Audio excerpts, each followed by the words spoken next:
Hello guys! So, today is November... Anong araw ba ngayon, sis? 23. Okay, this video is November 22 and nagpunta kami sa Washington, D.C. Thanksgiving break namin. So, wala kaming pasok for 5 days.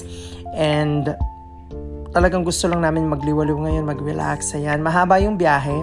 Sobrang haba din ng traffic. Kaya inabot kami ng 3 hours dun sa biyahe namin. Although malalapad yung mga daan nila dito guys, meron pa ring traffic talaga. Although malinis tingnan and everything, ayan, malapit na kami sa Washington.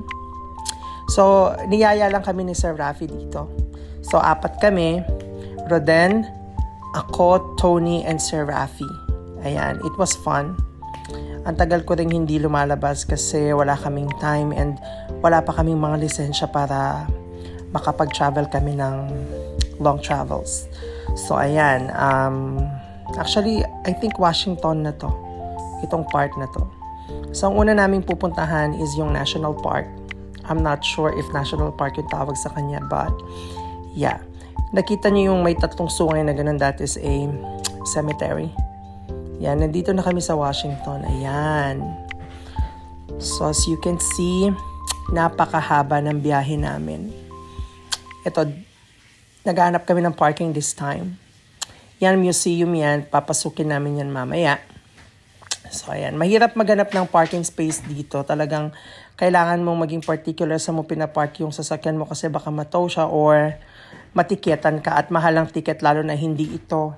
Parang ano to, ang Washington DC, hindi siya sakop ng Virginia.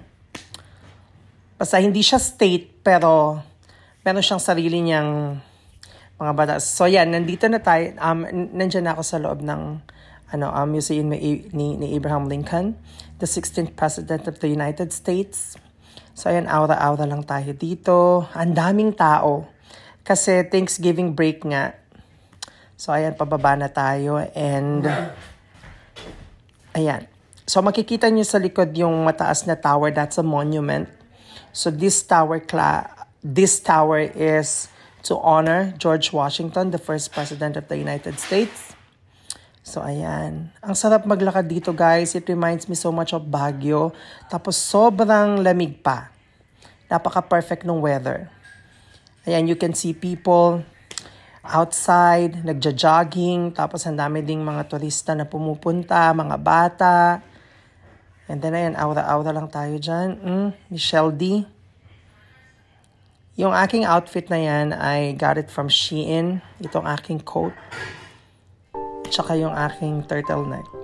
Ginugol ko talaga dyan is yung vibe. Alam mo yung Korean vibe. Kaya lang, patapos na kasi yung fall and wala pa yung cherry blossoms dyan sa DC. Tama na, girl.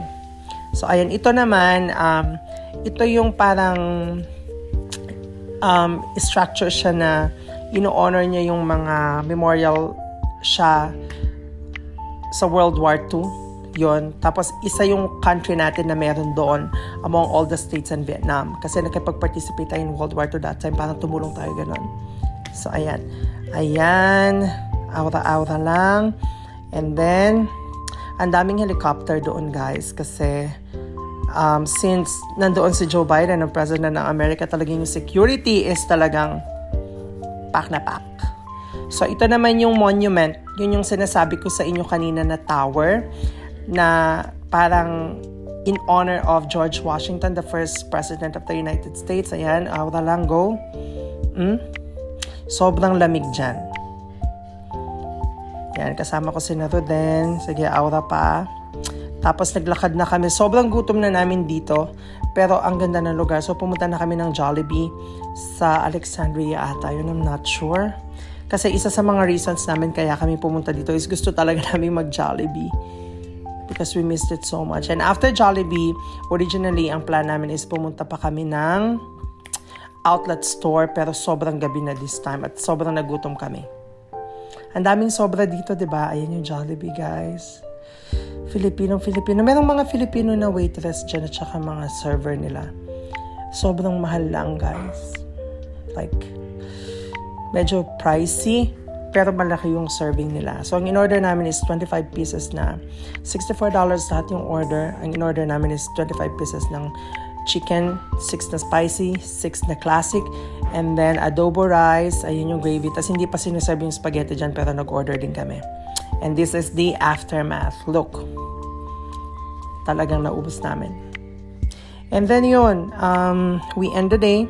Pauwi na kami this time. Kanto na namin to actually kasi nakalimutan kong mag-take ng video. But thank you guys for watching. So abangan nyo yung mga daily vlogs ko if I can do it. This is my first time doing this. So pagpasensyahan nyo na if medyo magulo yung aking pagkaka-voice over. I'm still learning, you know.